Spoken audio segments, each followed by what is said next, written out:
Hey, welcome in. Welcome to the Arrowhead Addict podcast. We are here coming to you live. Let me tell you, the dopamine, it's flowing. I am damn excited. Damn excited. We are so excited to be joining you guys tonight. Oh! Well, how you doing, man? Patrick. Will Sterling. Yeah. Super Bowl champion, two-time Pro Bowler, and Trent Green. Trent Green, how you doing? Hey, what's going on, guys? Oh, he picked it up! He picked it up! He's gonna score!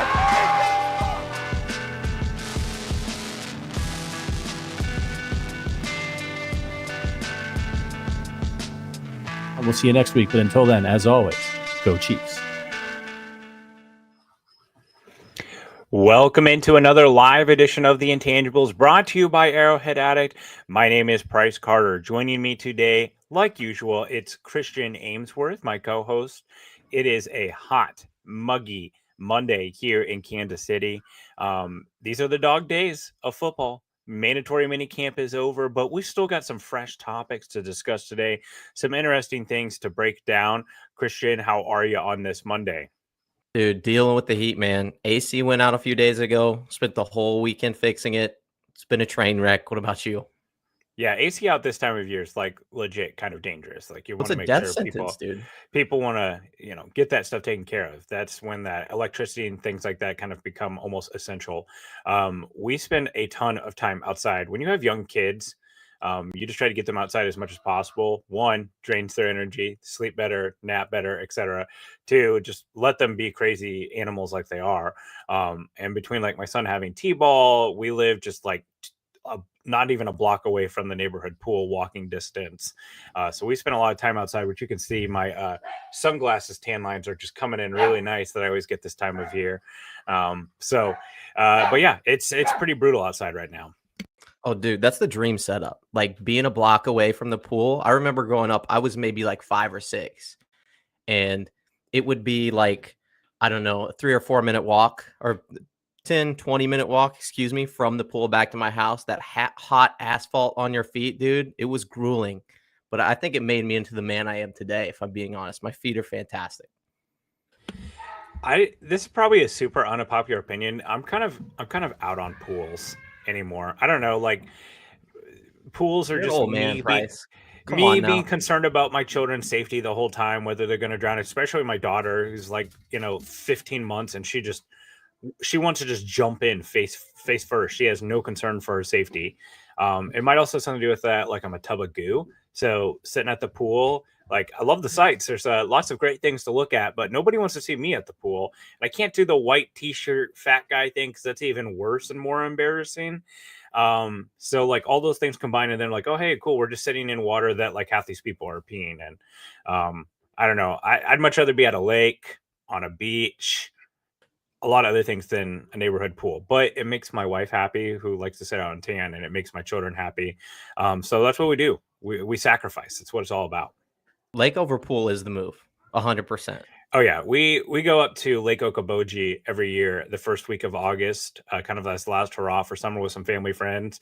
Get a house up there, put away like several fifths of vodka and whiskey, board games every night. It's a great time, and the kids have a blast. Great time. Great thing out there too. It's about 10 minutes south of Minnesota, so the weather is a little bit cooler. Like it's usually about 10 degrees cooler up there than it is down here. So perfect climate. But enough about our personal lives. We got a little morsel of Chiefs news here to start that kind of popped up today. So we're actually going to be doing some AFC Power Rankings today. So we'll be talking about the Baltimore Ravens, but the newest addition to the Baltimore Ravens, Jair Alexander, seemed like that's where he was always going to go, reuniting with his college teammate Lamar Jackson. But it appears that NFL Network's reporting, Jeremy Fowler, that the Chiefs were actually in on possibly bringing Jair Alexander to Kansas City. Jair Alexander, former All-Pro level corner, has really missed a lot of games the last couple of years due to injury. Packers move on from him. What do we think that this means, that the Chiefs were one of the teams that were mentioned by name by Jeremy Fowler as having interest in Alexander? I mean, it's kind of twofold, right? Like Christian Fulton has never played a full season. I think part of it is they're kind of relying on this sort of younger DB group, maybe than in years past. I know we've got some guys coming back that have made a little bit or have gotten a little bit older, a little bit more, confident in the scheme. But I think this was just like an opportunity that they just wanted to take a swing at. Like he was a great DB last year. I think he was ranked 25th by PFF. Not that that's everything, but played some really, really good ball. Dealt with some injuries, but still a stud. Yeah, you went to kind of the first place that I was going to go as far as maybe between him and Christian Fulton, you get a full season of a good outside cornerback. But it does make me wonder just a little bit about how they feel about Jaylon Watson going forward. Like maybe they're not sure he can replicate that hot start he had to last year. But it also said to me, it also signals like they're very serious about keeping Trent McDuffie in the slot. And boy, it would have been, you want to talk, because if you ask me one position right now that I think that Chiefs are least likely to make a move at, besides quarterback probably, it would be corner, because they have a lot of really good depth there. Long term, I can understand them still drafting that position coming up because of several free agents that are coming up next year. But between Fulton, Watson, McDuffie, bringing in Noel Williams, you've got Najee Johnson, Joshua Williams, like there's a ton of names there. And you still have Shamari Connor who can mix in the nickel too. I was pretty surprised to hear that, but boy, don't tempt me. Like that would have been really exciting. The upside of that group, Fulton, Alexander, McDuffie, and then you still have Watson as like your fourth corner. Like that would have been pretty sick. Yeah, and you're not relying on you're not relying on Noel Williams at all. You're not relying on Joshua Williams at all. Like you've got kind of a superstar setup, which I mean, you look at the other teams in this division, specifically Broncos. It's like, man, it's tough competing to be the best defensive back group in the division right now. Yeah, that just feels like a really high floor group with very little weaknesses, because a lot of people really like Noel Williams, and we've seen good play out of Jaylon Watson and Joshua Williams from time to time. Another little morsel of Chiefs news: mandatory mini camps, they're over. 2 week, basically 2 days of high level practice that they have. Parts of it were open to the media. If there was some big takeaways from that event, probably one of the biggest is Andy Reid cannot stop glowing about new left tackle, first round pick Josh Simmons. I swear, every time that he comes to the podium, he's just like bringing more good news about Josh Simmons. And it's worth noting too that Andy Reid is not that type of guy at the microphone, right? Like he is very stoic at the microphone, doesn't want to say a lot, really does not speak highly of almost anything. It's more of just like, yeah, we'll see what he can do. Like the next time he comes to the microphone, I think he might just like, hey, I've actually named my next grandchild Joshua Simmons. That's their first name, is Joshua Simmons Reid, because he's just glowing about how Simmons look. He took place in all of the practices, all the drills and stuff that they're doing at minicamp. And at this point, if you had told me that there was a tackle that missed all of mandatory minicamp due to injury, I would have thought that was Josh Simmons. But on the other hand, that's Jaylon Moore and Juwan Taylor who have been sitting out minicamp, and Josh Simmons is the one on the field practicing. So what do we think that this means for the future of the left tackle position? Let me ask you this. Give a percentage. What percent do you think it is that Joshua Simmons is lining up week 1 in Brazil? I mean, I hate to be this optimistic, but I'm going to say 80%. Like I was maybe at 50 right after the draft. Like, okay, there's some chances, like maybe he's injured. He comes back. It takes him a little while. Maybe they don't rush him back off that injury. And then Jaylon Moore, not necessarily that he's been established, but he's at least put good film on tape, put good play on film. And I think that this probably, when you see these other two starters going out, I think that there's a real option that maybe, depending on the situation, he might start at left or right tackle. I mean, Jaylon Moore can come in. He's provided quality snaps in the past. I think that this means that maybe the tackle position isn't as locked down as we thought going into the offseason. Jaylon Moore is, I think, kind of the most interesting part of this, right? Because you brought him in on a $15 million year deal. Is he going to be a backup swing tackle? Does Juwan Taylor have to re-earn his spot? We know that he is no sure thing to be on the roster after this year. it just brings this really interesting situation. Like, would they ever consider moving one of those guys to guard potentially? They seem to be very high on Kingsley Suamataia. What is the future of that?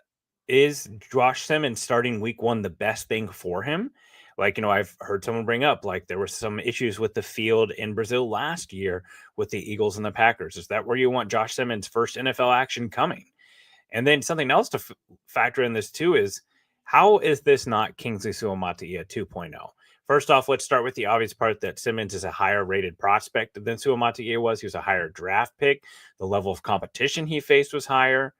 However, this sounds a lot like the hype that was building around Suamataia throughout mandatory minicamp and into training camp, where basically he was handed the left tackle position on a platter. How can they prevent that from happening again, where they're pushing Simmons to truly win that position? How is this different than that? I think part of it starts at where they're at. Like Kingsley, there were some people predicting him going in the first round the year he was drafted.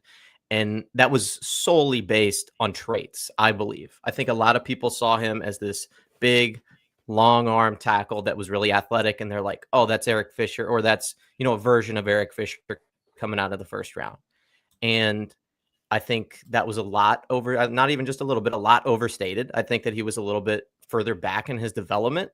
And then I think Josh Simmons is starting from this place of, hey, if I don't get injured, I'm probably the first tackle taken off the board.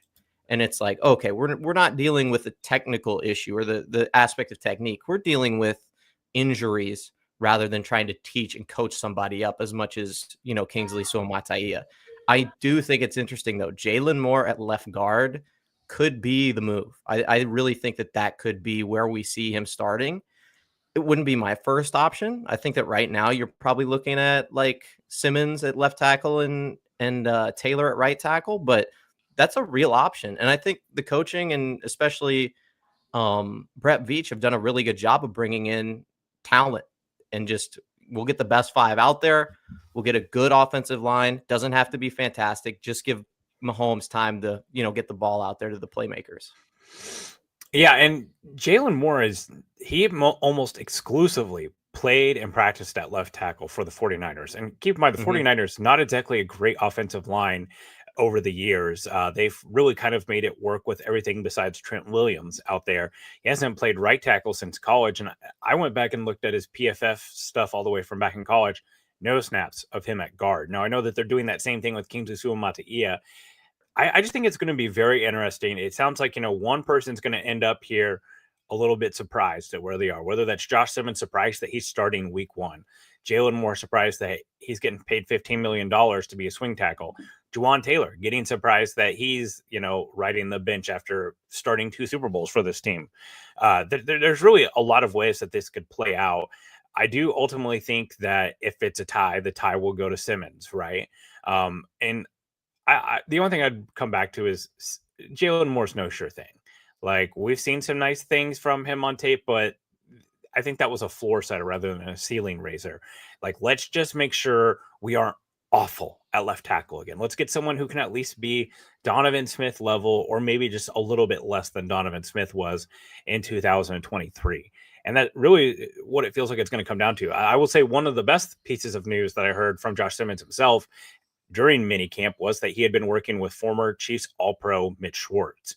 You want to talk about like athleticism and traits are definitely there for Simmons, but a little bit raw, right? Like there's some things with his hands, some things when it comes to setting up rushers.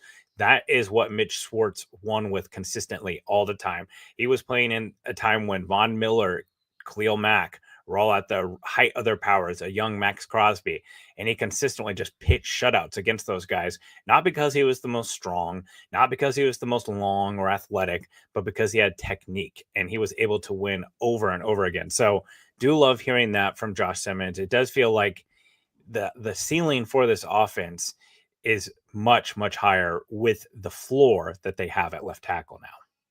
Oh, yeah. And it's important to remember, like, I'm sure you remember, and a lot of the people listening right now remember Cam Irving stepping in when we had injuries in the past. And it was like, oh, my God, can we please, like, this is awful. And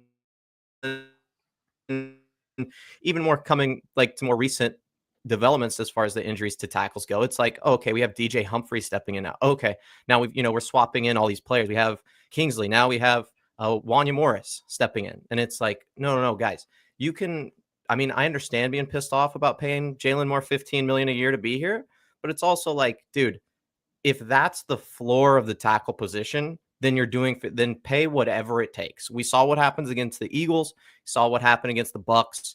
We don't have an offensive line. None of this works. So it's called the most important position in football for a reason. Having a really high floor is kind of where you'd like to start, especially for this unit. The other day I went on the All Chiefed Up YouTube channel. Shout out to those guys.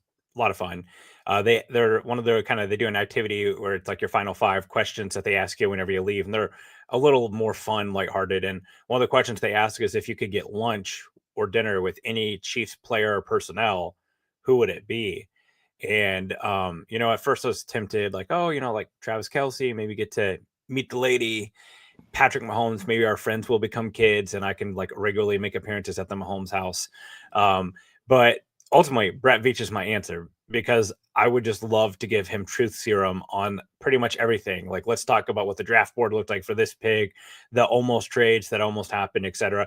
And honestly, I feel like if we could give Brett Veach truth serum, I do still truly wonder if plan A last year was Donovan Smith. And then Donovan Smith was just chronically injured. He had a big foot injury. I think he's trying to come back to the NFL now after a season of that. And to me, the thing about the left tackle position was last year, the floor was Wanya Morris and Kingsley Suamataia. And that was just such a low floor to set for the offense. And it feels like they've made much more accommodations. And it does stink. How much better I'd feel about this still if Joe Thuney was here. Not just because of how good of a left guard he was, but also because you can get by with him at left tackle. Then you're like, all right, you've got the long-term upside with Simmons. You have a floor with Moore, and then even more there with Thuney if you need to kick him out. So it does stink that they had to make that move. It makes this a little bit more of a wash because we still just don't know what entirely we feel about Suamataia. But I will say this, I'm higher than some people are on Suamataia as far as the left guard of the future. First off, he's going to be instantly one of the most athletic guards in the league, just looking at relative athletic score. And then I'm a little bit higher on what I saw from him in week 18 than I think some people are, certainly than PFF scores were for him that week. And I think that this is a nice, clean reset for him. I think sometimes we just get really, we get in this place where this steak is so good. No, this is the best steak I've ever had. No, this is the best steak in the world. People get we can never just have some nuance in this. And Kingsley sucks. Kingsley was awful. Kingsley almost got Mahomes killed. There's no way Kingsley could ever be good at anything in the NFL ever again. It's let's give him a chance. It was about 2 games and he got very clearly playing over his head. He's got a nice reset here. He practiced at guard for most of the season last year, get a full off season to get his body to where he wants it to be for guard play. Let's see what he can do. Oh yeah. Look at Mekhi Becton. This is the exact transition that Mekhi Becton made. Played left tackle. Yeah. Everybody thought he was going to be fantastic. And Becton's huge for a guard, right? He's 6'6", 6'7", damn near 400 pounds. If you look at Suamataia's profile, you want to know a lot of the similarity, athletic profiles in mock draftable are guards. He's not just that classic, you said Eric Fisher, where it's this guy could play tight end. That's not Suamataia. He's still very freaky athletic for his size, but he's not necessarily that prototype tackle build. Oh yeah. Well, and I mean, Mekhi Becton, just for complete clarity here, he is a little bit bigger than Kingsley, but he was one of those players that you looked at and he didn't do well at tackle. Everybody was down on him. I remember people screaming at Mekhi Becton on Twitter about how bad he was as a player. He transitions to guard, moves to right guard, not even just left guard, goes and plays in the Super Bowl for the Eagles and does fantastic. And now he's getting paid an absurd amount of money. I think, is he with the Chargers now? Yep. They signed him after the win of the Super Bowl with the Eagles. So, I mean, just you can see a player transition some place you never thought he would play to, and actually be good. He can start off where they start off. It's where you end up that really matters. And Kingsley's in that perfect spot. You have one of the best offensive line coaches in the league. I think that he probably needs to get a little bit more aggressive in the run game. You have Trey Smith there, mentor you. Like, just be physical, be dominant. You got all the pieces. He's in prime position to make that jump and be really, really good, not just average. For sure. Offensive line is going to be one of the things that we get a good look at. We're almost exactly a month away from training camp starting up in St. Joe. Speaking of the dog days, it'll be plenty hot up there for them practicing, but Chris and I will be up there. We're going to try to do a live show after we go up to camp on a Monday. That will be fun to kind of take in everything, and we'll be doing it together. We've got to figure out the technical side of that, but should be something to look forward to. Let's hop over to AFC Power Rankings. It's June. The Chiefs are not practicing anymore. So we're going to just go with a little classic content here. AFC Power Rankings. I think it's worth talking about. Pretty much any player of significance has been moved. We'll get a couple of like free agent signings, but like with the move with Jair Alexander, that's pretty much the end of these big moves. I feel like the stage is set now for the AFC.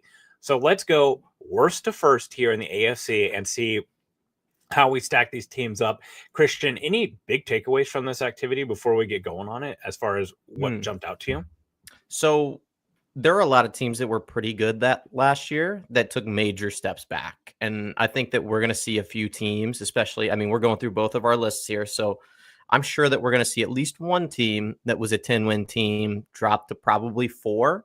And we'll probably see a 4-win team jump up to a 10-win team. And that's not just because we're trying to do hot takes. That happens every single year.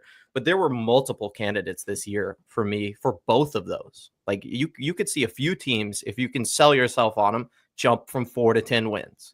And there are also 2 or 3 teams you say, are going to really stink it up. And I think we're going to be diametrically opposed on at least 2 or 3 of these. I guarantee it. To me, what jumped out was just how clear the tiers are. Dog shit. Medium part where like I'm gonna make the playoffs, not a threat to really win much in the playoffs, and then the top 3. And then like there was really not much in between. I think like 4 and 5 were a little tough for me as to like who I think are the 4th and 5th best teams in the AFC, but the rest of it was just pretty clear, like cut out. So let's start at 16. Who is your 16th team? The worst team in the AFC? I got to go with the Jets. And it's for a few reasons. You have Justin Fields as your quarterback. I know he did all right with the Steelers, but not exactly the pocket passer you'd like. They lost a few really, really big key agents. DJ Reid, Javon Kinlaw, Devontae Adams, Morgan Moses. Those are all guys that just dipped from the organization. They got nothing for them. So I think when you put that in with the moves that they've made this offseason, I mean, just adding Andre Sisco, that's another one of their highlight additions. I just don't see this team improving much from 5 and 12 last year. I don't have the Jets that low, but it's not that much different. I mean, I think that there's still some high level. To me, I think the talent on the team didn't quite match the record. I think it will get a little bit better. Although they don't have Rodgers running the circus there. I think Fields would bring some floor to that running game, get Breece Hall going. But yeah, losing DJ Reed's a big deal. CJ Mosley retired. They've got to get more out of Quinnen Williams. But I'm a little optimistic on the coaching staff, but they're definitely a bottom tier team. I have the Browns at 16. And this just goes back to, I know that there's some decent talent on there with Myles Garrett, Jerry Jeudy. They've got Cedric Tillman, David Njoku. I'm very bullish on what Quinshon Judkins can bring to them as far as the fantasy value. You have people tweeting out updates of completion percentages, interceptions, and touchdowns thrown in rookie minicamp, in mandatory minicamp. Like, set it all on fire. You got if you got one quarterback, cool. If you got 2 quarterbacks, you don't have none. Like they've got a 4-person quarterback battle. Shadur Sanders is already getting speeding tickets for going like 100 miles an hour. Like, this is full Browns debacle. And to me, like the worst team in the NFL are the teams that don't realize that they're bad yet. Like, I think some of these other teams we're getting ready to talk about, they know that they're bad and they're making moves that kind of coordinate with that. Whereas the Browns, they still are kind of disillusioning themselves into thinking that this can be something. And truthfully, I think that almost all of it, Denzel Ward, Myles Garrett, before they re-signed him, they need to tear this down to the studs and do a full rebuild. So the Browns are my 16th team. Yeah, and they're number 15 for me.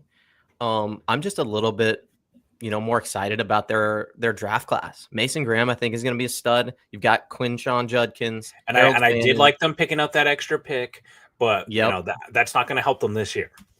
No, and Carson Schweisinger, another stud. I think he's going to be in the NFL. What really sucks is that injury to JOK, and I know that they are assuming he's going to come back at some point. That, to me, I mean, that's one of the best players on your defense that's just not going to play because he got injured for a significant portion of time. So, again, I agree with you. Having Shedeur as your quarterback 4 sounds really good if you're looking at it from a depth chart perspective. But, I mean, 2 quarterback picks in this past draft doesn't help you. I mean, usually you have one guy, like if you have the Pat Mahomes situation where it's like, hey, we have an established starter and we've got somebody that's learning. It'll eventually take the reins. This is not that. This is like Joe Flacco is competing with Dylan Gabriel over who's going to be the starting quarterback. And it's like, oh my God, please. Like we need the leader. We need it now. You need to establish that before you get into your off season, not try to figure it out and do it on the fly. So just for reference, 3-14 last year, as far as record, I see him finishing about the same. I don't see a huge improvement to the roster. Okay, and we can kind of zip through some of these lower level teams. I have the Titans at 15. I like what I've seen from Cam Ward as far as the early stuff goes. I think they've made some nice moves. Get Dan Moore at left tackle. I know paying him that contract was a massive overpay, but I think you get better at 2 spots. I think you get your right tackle back to the right side that he should be. You get Dan Moore there. They've got a great offensive line coach. There's still a real need for weapons outside of Calvin Ridley. But I do think that they've got to build up the defense. But I think that this is at least heading in the right directions. I'm interested to see what Callahan can do with Cam Ward in year 2. With that being said, I still like 5 or 6 wins. I feel like it's the ceiling for them unless Cam Ward just really sets the world on fire. So I have them at 15. Yeah, and I have them at 14, Titans. And I mean, we kind of knew this how this goes. Again, this bottom tier is. Yeah, you can switch it out any of these, and I think anybody's going to be okay with them. I think Cody Barton was a good signing as well, that linebacker from Denver. I think he can provide something. I don't think it's enough to, overcome poor coaching and a poor offense. So, yeah, number 15 for me. Yeah, how long is it before L'Jarius Sneed is a Chief again? Like if that keeps going the way, nothing would surprise me at all on that. Well, I don't know. There was a report that said, oh my God, our GM, I'm completely blanking on his name now. Brett Veach, yes. There was a report that said they were afraid that his knee was just going to explode at any point during his last season in KC. So I think they might be a little hesitant to do that. But I mean, hell, if he's on the roster, man, he's the best quarterback on the roster if that happens. Just another testament to how well the Chiefs have managed injuries, something that goes very under talked about with their dynasty and everything. All right, we've already talked about the Jets. I have them at 14. I'm just a little bit more bullish on the coaching staff. There's some, Breece Hall, Garrett Wilson. There's some good talent. I love them getting Mimbu. I think the offensive line has gone from bad to very good very quickly. And I think, Justin Fields can make it interesting. Not great, but at least interesting. Oh, yeah, Mason Taylor. Good draft pick as well. Adding another tight end to the room. Not that they exactly, were desperate for tight end help over this past year, but definitely a good addition. I have the Colts as my next team, and this might seem a little more, down on them than I guess consensus, but I just see guys like Will Fries and Dayo Odeyingbo. Signed with the Bears. Yep. All right. I have to sound out those big words.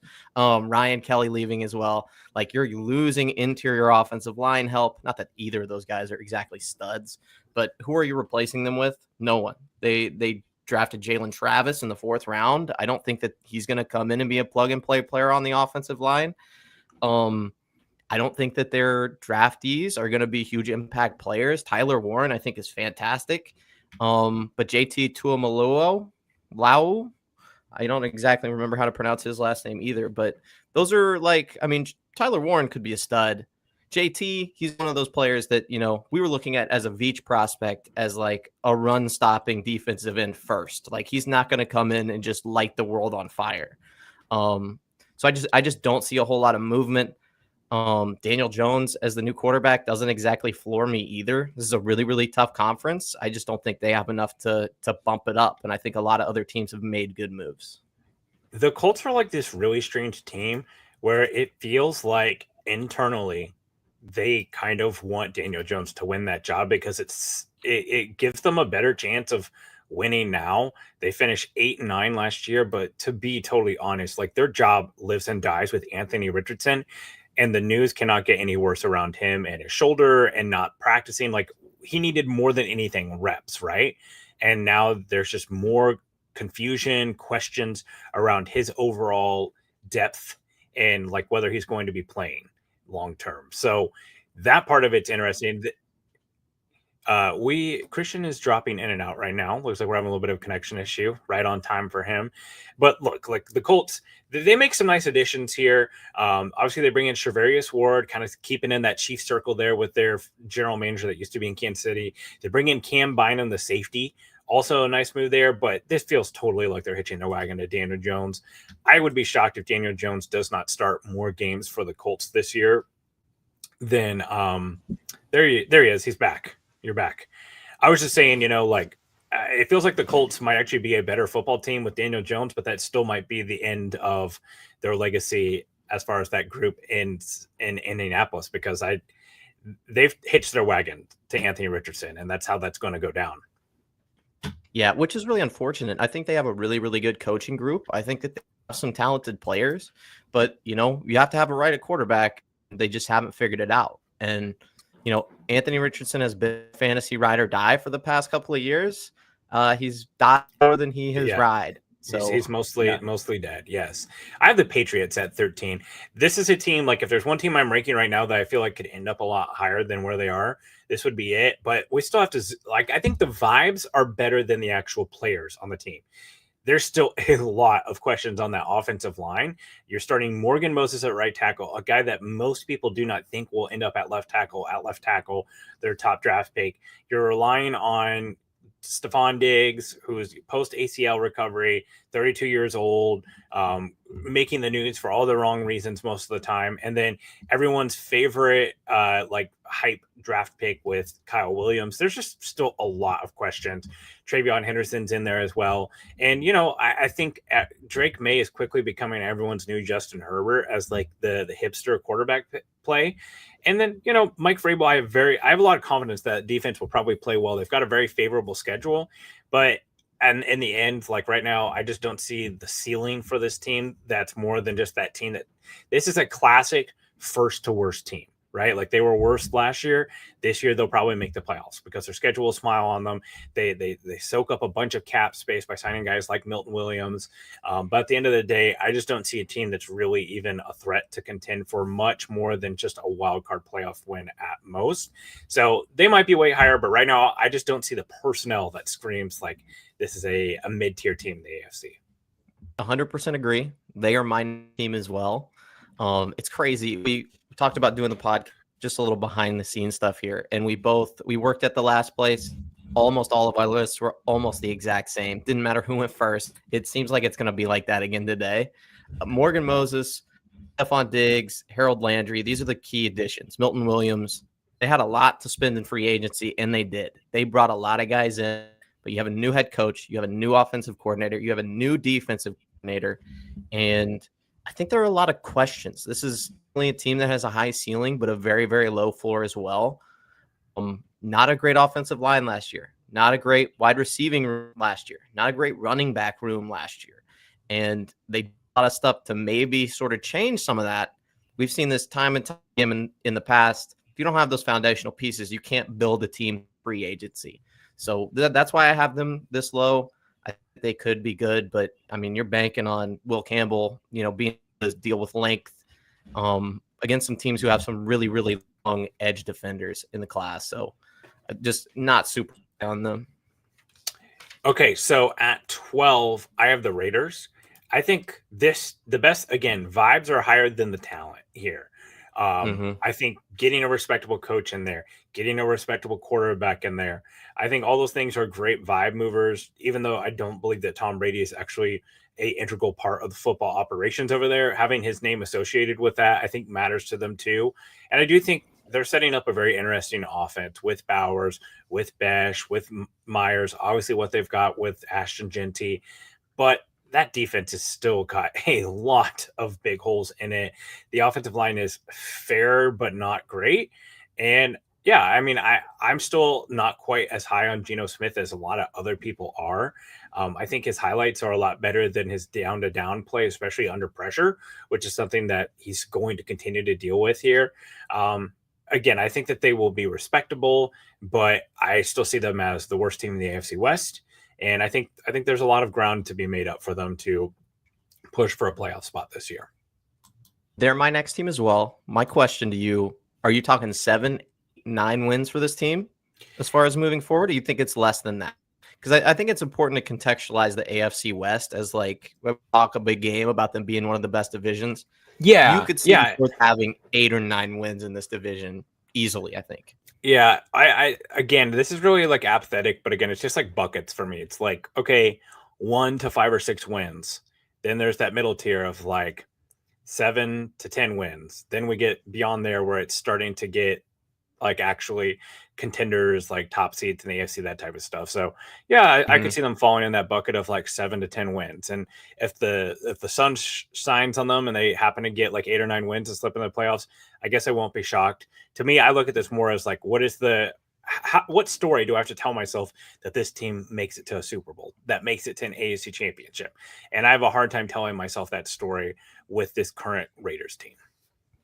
Oh yeah, and you can see it with all the other teams in the division.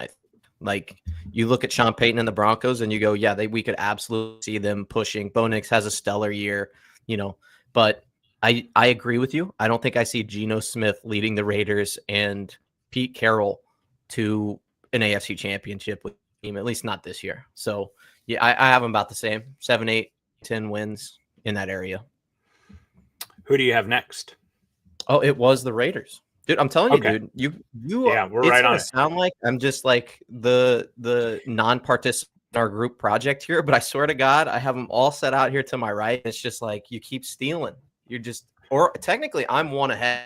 If we're being honest, I started this off. You're one step behind, is what I'm trying to say. So my next team, this is where we will differ a little bit. I've got the Colts. I like the floor that they put on there with Ward, with the signings that they made at safety. I do like Steichen as a coach. I think if Daniel Jones could throw an accurate ball, which is still a question mark, but I don't know. I feel like the offensive pieces are there. Like Josh Downs is a guy. I still liked A.D. Mitchell, Tyler Warren. They still got Jonathan Taylor. Like, I don't know, man. I just think that team can potentially be, like I said, better when they don't have Anthony Richardson on the field, which is bad for their long term, but good for their short term. Yeah, I agree. I just am a little bit more down. I just don't think that they brought in impact players. And I think that's going to be kind of detrimental to them on the stretch. I think they massively I feel like they massively upgraded their secondary, but yeah, the pass rush still. Oh yeah, Charvarius Ward's a stud. Yeah, and the pass rush just tough. Yeah. Okay, next spot. We're top 10 here. This is where I think it gets a little bit more interesting. I've got the Jaguars at 10. I cannot hear enough glowing things about their new head coach and what type of offensive coordinator he was for the Bucs. I think he really is a sneaky great hire as far as a scheme guy goes. Obviously, you love what you saw from Brian Thomas Jr. this year. I think that they are on the way here. I think really like what I'm putting my faith in here is just a total overhaul of scheme, because I think there's still quite a bit of talent on there. They bring in Diami Brown as kind of a field stretcher. That's probably the only other big thing besides they bring in Emmanuel Ogbah as kind of a late year guy. They brought back Eric Murray. What this really is a bet on the scheme and a bet on that coaching will make the players on the roster. Obviously, they make the big move for Travis Hunter. Obviously, I think how this team is going to do this year, a lot of it's going to come down to Travis Hunter, a guy you sink a ton of capital in. You've got Diami Brown, you've got Brian Thomas Jr., you've got some interesting pieces on that offense. You move on from Evan Ingram, but he's got to be a stud. He's got to be a playmaker if you're playing on this team going anywhere. It's kind of a weird division anyway, but I've got him at 10. Yeah, and I could see that. I have them a little bit higher. My number 10 team is the Bengals. They went 9-8 last year, so like they were awful. But I think a lot of people are underestimating how bad this team is going to be. Trade talks or not trade talks, contract extension talks have resumed with Trey Hendrickson. So like there is the optimism, I think, in the building that he's going to be back. But in your first round pick, Shamar Stewart is still not practicing. They have not gotten that situation figured out. It's from everything it sounds like, and again, we looking at this from 10,000 feet, so we really have no idea. But it looks like it's an organizational problem, necessarily, who he is casting his lot in as far as representation.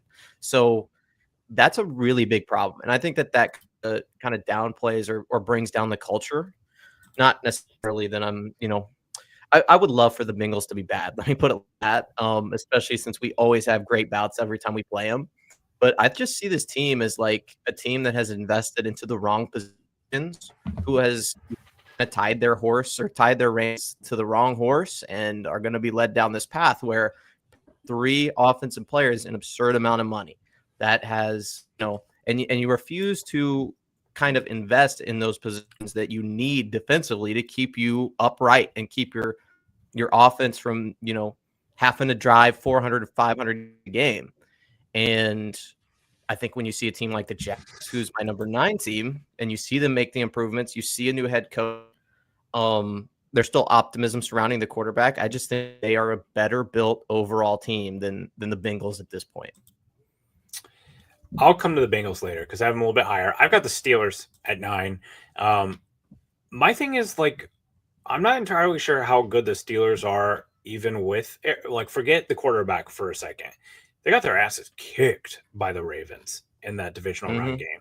I think a lot of the defense is getting older and not as explosive as it used to be. Obviously, Cam Hayward, TJ Watt might be on his last year out there. They still are struggling to find like long-term answers at corner outside of their one corner. They bring in Darius Slay, they bring in Deshaun Elliott, they bring in Robert Woods, Ben Skoranek, Scotty Miller, just like a bunch of guys. Obviously, they make the big trade for DK Metcalf, but this is one of those teams that if you told me this is the team that ends up blowing up the hot streak that their coaches had of going over 500 or 500 for years and years, it's because of the vibes that Aaron Rodgers can bring in. And I'm just not necessarily sure that the players make sense. Like DK Metcalf doesn't necessarily scream Aaron Rodgers style wide receiver to me because he's kind of a bonehead guy. He kind of makes some mistakes. It feels like Rodgers might just stop throwing to him after week 3. So I'm just not as high on the Steelers. I know that there's a certain like respect that coach commands, but at the end of the day, I just don't see them being a real contender. So I've got the Steelers at 9. And I could see I have my number 9 team as the Jaguars, but I want to talk about the Steelers for a second, who I have a little higher. Is Aaron Rodgers, you think, that can step in and actually contribute to winning football at this point? I think if you look at last year, and you go, is he an upgrade over the quarterbacks? You go, yeah. And then you look at the leadership. Do you think like maybe? Is it something you see as a detriment having Aaron Rodgers or as a plus? I mean, here's the thing. For where the Steelers were at this point in their life cycle, like let's just forget about drafting Kenny Pickett, other things like that. They basically had the choice of like, do we try to force a quarterback in this bad quarterback class? Do we try to trade for Kirk Cousins? Do we just do a guy like a Justin Fields or whatever? I'm okay with them making the choice in the context of where they are right now with Rodgers, where it's like, hey, this guy has been the best player recently of the available players. Like, but overall, I just think that the culture and those type of things, they're just not a great fit for any team. And I don't know. I just look around and I see a team that's full of a lot of guys who are on the wrong side of 30, a lot of veterans, injuries. And also like those type of guys who have been paid, who have been all pros in this league, they're also not the type of guys who are going to put up with bullshit in the locker room. And I could see that going bad very quickly. And Aaron Rodgers, he wants to play his way, man. Like he wants to do the park and bark offense where he's going to do everything in shotgun. And he's not going to do what he doesn't want to do. Well, how's that going to work with Arthur Smith, who, is a notorious guy for like wanting to run the ball a lot? I'm not sure how those things fit in together. So there's a lot of questions around the Steelers. Yeah, and I would agree, but I don't know. What's your number 8 team? Dolphins. You know the ceiling there of the explosiveness of the offense.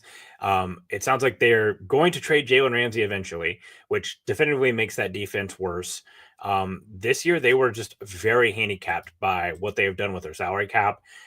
Their draft was very centered around like, hey, let's just start getting some beef on this team, both on the defensive and offensive line. I can't get behind this team because like the sheer low floor that exists if Tua is not their starting quarterback. And then like what happens when they have to play below 30 degrees outside. That is just, it's too damning to get too high about it. Like, would it surprise me if bringing in Nick Westbrook-Ikhine helps that offense a little bit? No. And I think Devon Achane has the chance to be a league winner in fantasy football this year. But there is just nothing here, man, that gets you really excited. The offensive line, still a lot of questions. They've got a ton of questions as far as what they're going to do to keep Tua on the field. And I think that offense is kind of perhaps wore out its welcome too, as far as like, how great can this offense be in year 4, in year 5, where it's a little bit more explained, it's a little bit more understood. Teams kind of get what they're trying to do now. So I think the Dolphins, truthfully, I think the Dolphins are one of those teams that are going to have to get a lot worse before they get better. They don't realize how bad they actually are right now. And, like, let's be real, like this was the first year that he regressed a little bit. Jalen Waddle has seemingly never got to be the guy that they paid and want to be. And there's a chance that they also move on from the tight end who, Jonnu Smith, who was a huge, catch radius after the catch guy for them this year. So yeah, I have them at 8. And same here. I have the Dolphins at number for a different reason though. That's secondary. I don't know if you saw, they lost Javon Holland, who was their safety. That's their leadership in that room. Sharon Neal, kind of an underrated player, one of those rotation safeties. And you talked about it, Jalen Ramsey. Those are big losses, and they did not make up for it in free agency. Notable safeties, no notable cornerback signed. Didn't draft one in the first 5 rounds. So this is a team that I think you're right is going to regress a lot. I think that, when you have Tua on the field and Tyreek and Waddle and Devon Achane and Jonnu Smith, it's an explosive offense. And I think that's going to keep them in games. But you're right. They're missing a lot of pieces. They've regressed. This is a tough conference. I could see them regressing from their 8 wins to 7. I could also see them up just based off of, Tua being healthy and being athletic and getting the ball to those playmakers. Okay. Who do you have next? I've got the Steelers. And I'm a little higher on Aaron Rodgers than I think a lot of people are at this point. Not necessarily him as a player, but the fit. Like, Mike Tomlin has done a lot with diva stars over his career, whether it was Le'Veon Bell or it was Antonio Brown. He has been that sort of like diva wisp in the NFL and gotten these guys who maybe otherwise wouldn't walk that straight and narrow to coming back to the team, feeling themselves being their best players. I think that if Aaron Rodgers was going to go anywhere and have this, it's definitely the Steelers. I like Darius Slay added to the DB room. I think he raises that floor. And then Malik Harrison, another kind of underrated linebacker being signed. They lost Larry Ajono and Russell Wilson, another one of those guys that was of a leader in the room. But no, I just feel like they got better this offseason, even though they're, had a few people walk that were supposedly super important to the organization. Yeah. Again, this is still just that bucket of teams that's like, do I think they'll be good? Yeah. Do I think that they stand a chance at, playing in an AFC championship game or winning a Super Bowl? No. My next team. Don't let me oversell you. They're not going to be fantastic. Yeah. They'll be good. Yes. To me, it just screams the classic, like, 5-1 start that's followed up by like losing 6 out of 7. And then they just miraculously end up, at 500 or one game below 5 or one game above 500. I've got the Bengals at 7. Season, dude. Yeah. That's every Steelers. That's where they are. I've got the Bengals at 7. And look, the the sheer ceiling that exists with this offense, because they bring back Gesicki, they've got Higgins and Chase, they still have Jermaine Burton, who is a serious question mark, but does have talent. They've gotten some nice things out of Yosavash as far as a wide receiver. I mean, that offense, the ceiling is so high. They are, really hoping to have a breakout year from Amarius Mims.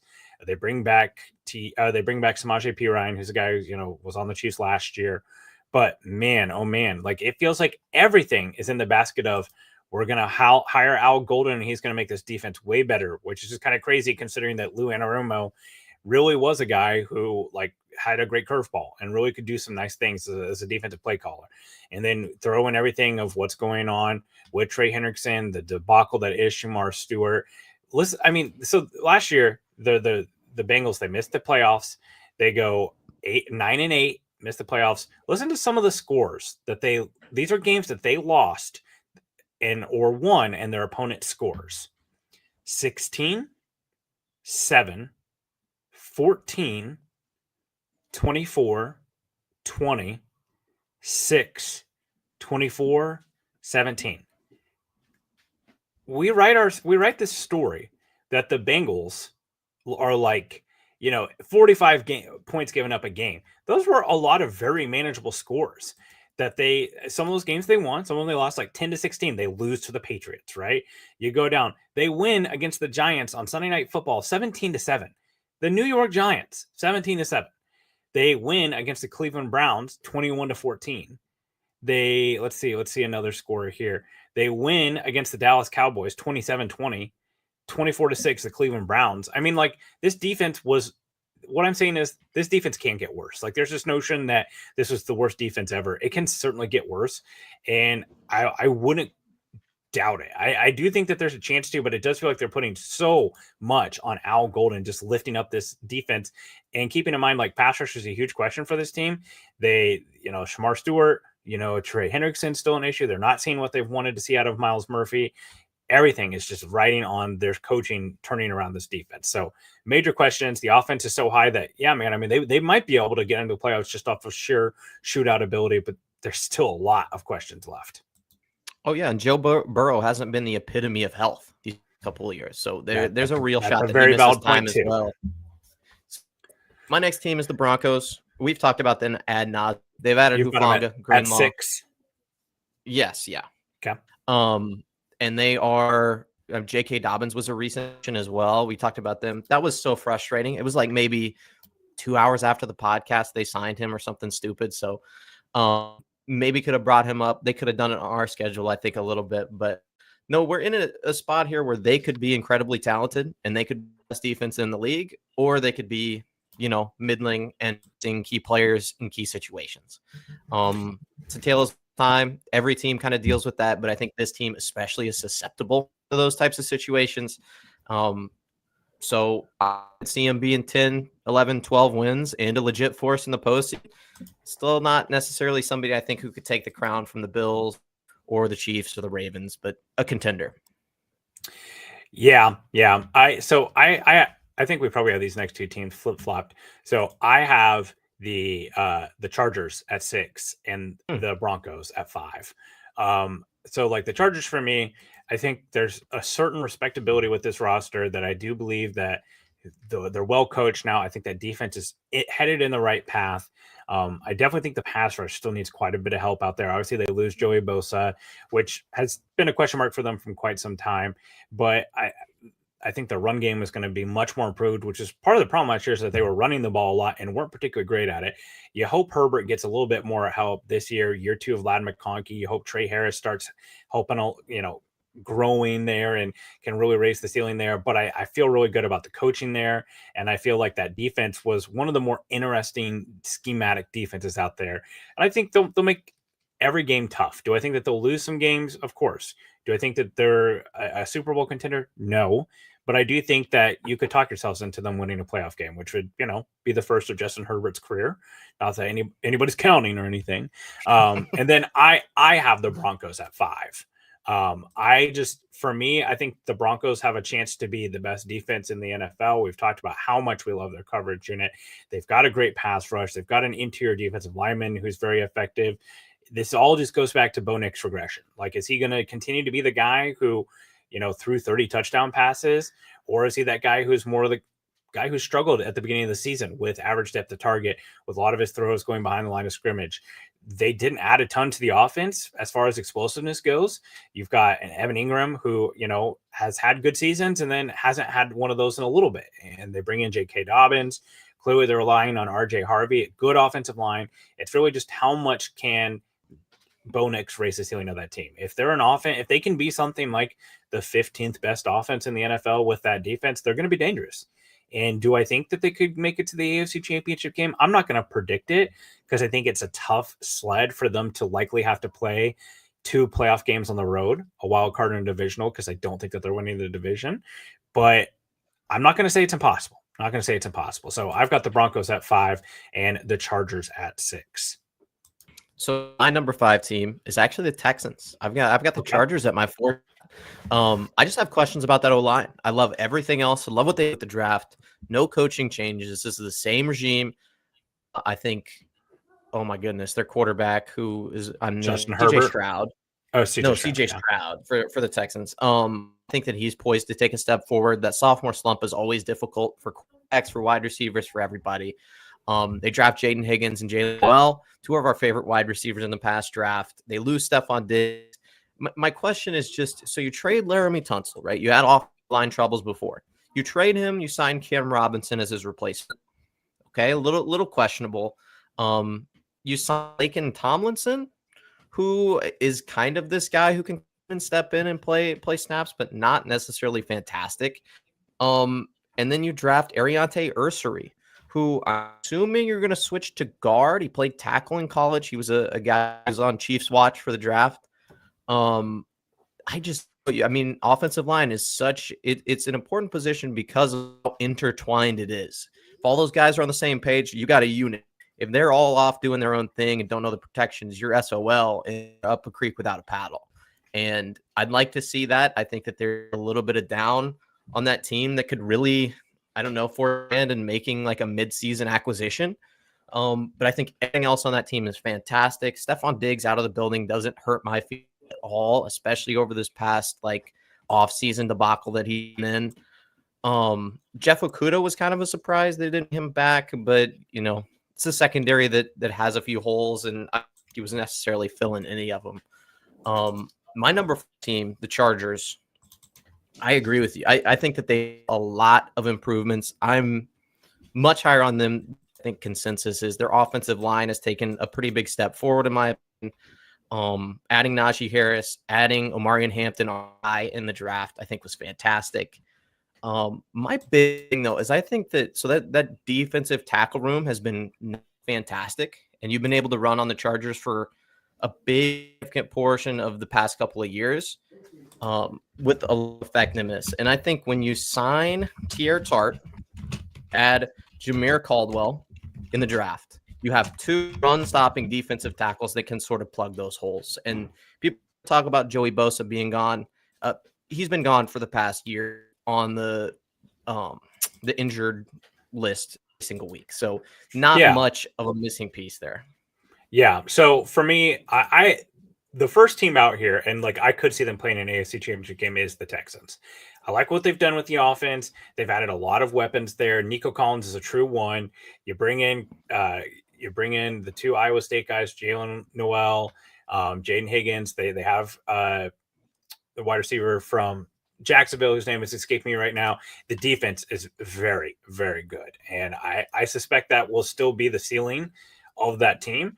But yeah, it comes all down to the offensive line, because their offensive line at times was so bad that it didn't matter how the rest of the team went, because of the offensive line was just bringing them down so much. They bring in Nick Chubb. You still got Joe Mixon there as well too. You're relying on the likes of Trent Brown and Cam Robinson, but this doesn't have to be incredible. It just has to be all right.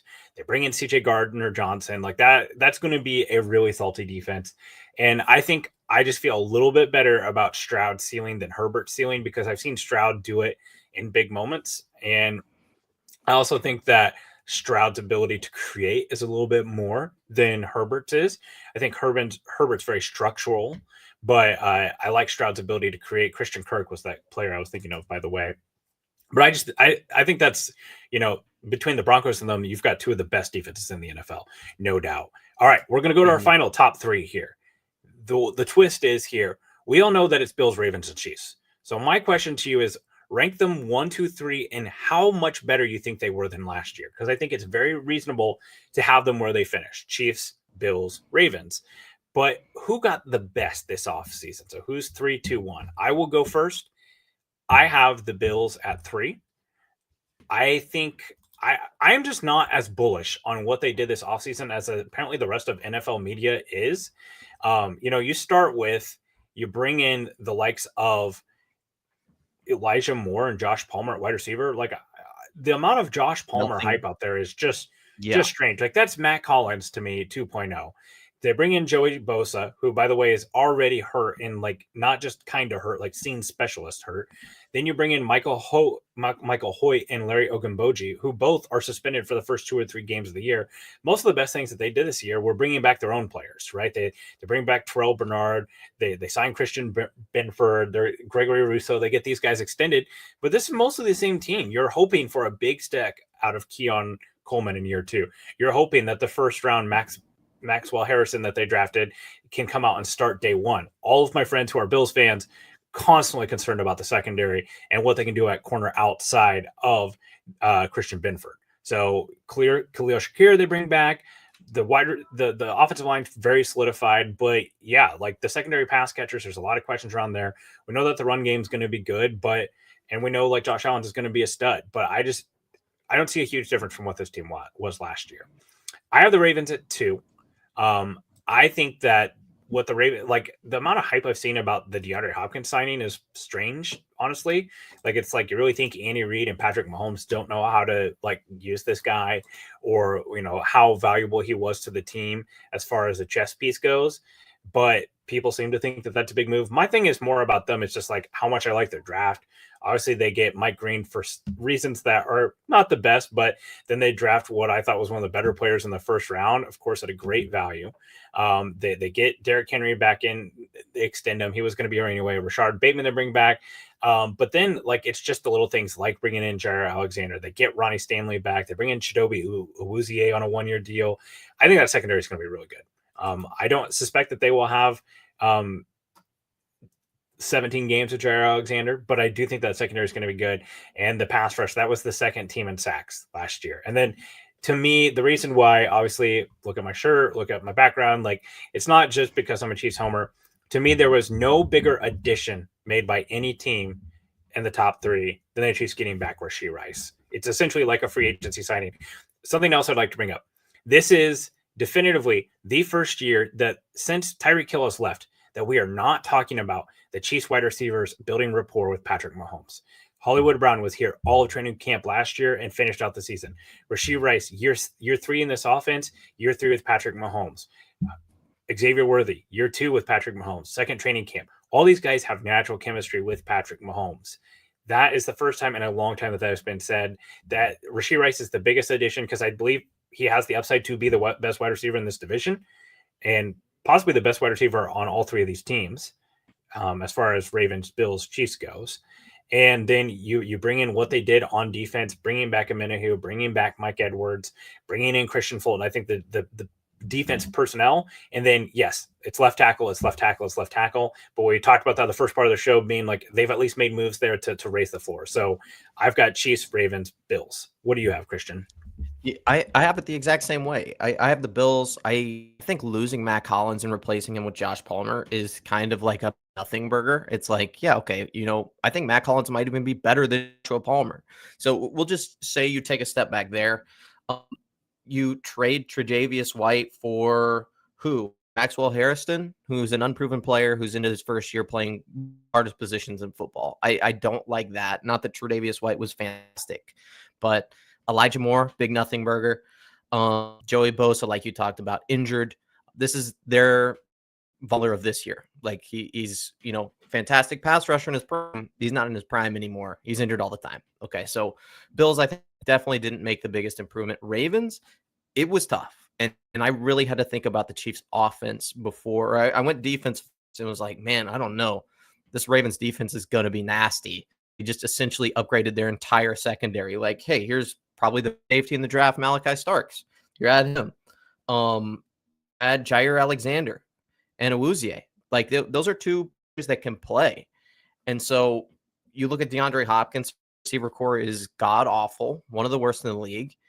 And you look at the Chiefs offense and you go, oh, okay, they're getting back their wide receiver 1 and wide receiver 2/3 this past year. Okay, now they have a new tackle, and running back looks like it's going to be improved. And they're running back 1 back. So you're essentially adding 2 more weapons for Patrick Mahomes, a good running back, and another left tackle. Like, you upgraded 4 positions that are probably the most important positions on the field for the Chiefs and for any team. And the Ravens added DeAndre Hopkins. And that to me is the differential factor there. It's like this offense for the Chiefs, people are talking about them taking a step back. This is the time. If there's any place that sells like Chiefs, I don't know if we're doing an underdog promotion here, but if it's Chiefs under 12 wins, hammer the over and at the house. And I'm sure you're going to make some money back because offense is going to be new and improved. I don't think that unless major injuries and that they take a major step back, this to me is the most complete Chiefs team since 2022, maybe. It's not it's not a ridiculous take to say that the Chiefs will be worse in record this year and better on the field. Like, I think that's totally possible. Oh, that's possible for sure. Yeah. And it's simply because, like, they won some games last year that they really kind of stole at the back end there. We can be honest about that and say that and still say, like, there was a reason why they win those games. But in the same breath, like, if they get left tackle fixed and then if 2 out of the 3 of Worthy, Rice, and Brown hit the way that they want them to hit, and then you just get a little bit more from Travis Kelce, Isaiah Pacheco is just who he was in 2023 instead of 2024. Yeah, it's very easy to tell yourself a story that this is a far better team. Still a tough schedule, all those type of things, but we're talking about January and February here, not September and October. So that is going to do it for us today. Look at this, over an hour of in the middle of June content. AFC Power Rankings never disappoint in that way. Hey, make sure to like and subscribe to this video. Make sure you're following along for all of our great Chiefs content all season long, even into the off season. We've got a show every single day of the week, so make sure to check that out. Thank you, Christian, for joining me as always. Thank you to producer Richard for doing a great job, and thank you guys for listening and supporting the show.